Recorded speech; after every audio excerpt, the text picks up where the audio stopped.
Des personnalités politiques et militaires dans le viseur de l'Union européenne, 9 noms sont épinglés.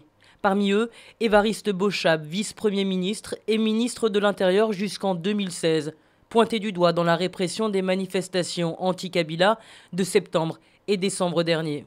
Son successeur à la sécurité publique, Ramazani Shadari, responsable selon l'Union européenne de l'usage disproportionné de la force dans le Kasaï contre les miliciens Kamouina Nsapu. Et puis il y a aussi le visage médiatique du régime Kabila, Lambert Mende, le ministre de l'Information. Selon l'Union européenne, il serait le porte-voix de la politique répressive du régime. Et enfin, il y a cet homme dont le visage est moins connu, Kalev Moutong, le très redouté chef de l'ANR, l'Agence nationale des renseignements.